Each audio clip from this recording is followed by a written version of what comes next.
2010 to now, every year, what has been the progressive coverage in which areas? Like especially in the adjacent areas, in the sites that are deployed.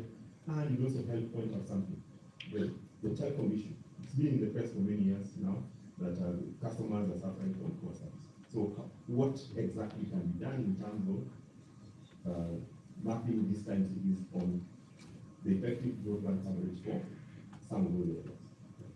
So I think that will take me to the end, last slide.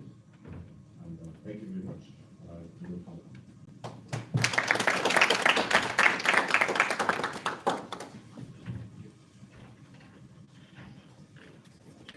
Yeah, thank you very much, Dennis.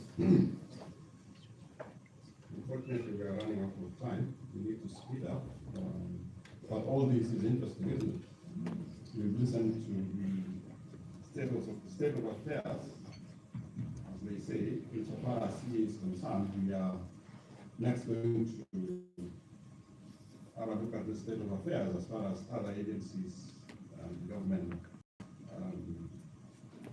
agencies is concerned.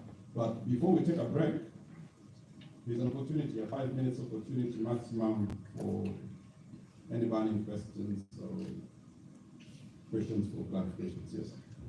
Mike, please, to that end.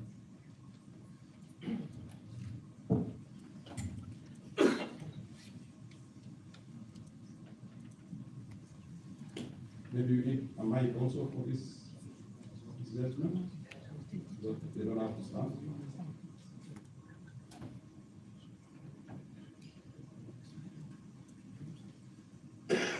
Stella, you may just help us.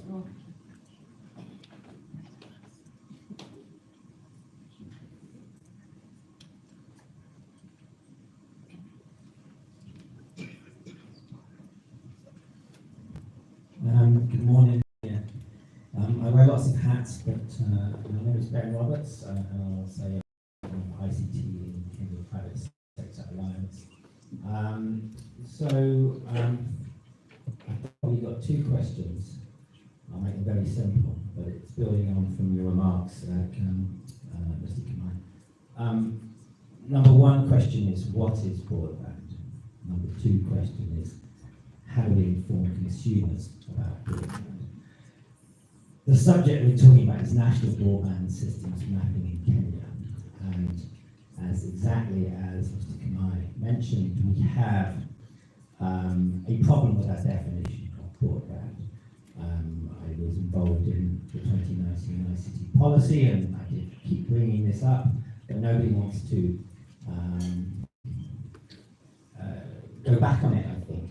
We've set the definition of broadband extremely low, and so if the aim of our definition and our mapping is to give us a tick in our KPIs and say, tick, we've done it, let's all go home. We don't need to be here. Because the definition of broadband is exceeded by far by one operator called Starlink for 100% of the country who have a license in Kenya. So we may as well not even be in the room. We may as well just let Starlink do that and leave and not even do any mapping. But the reality is that,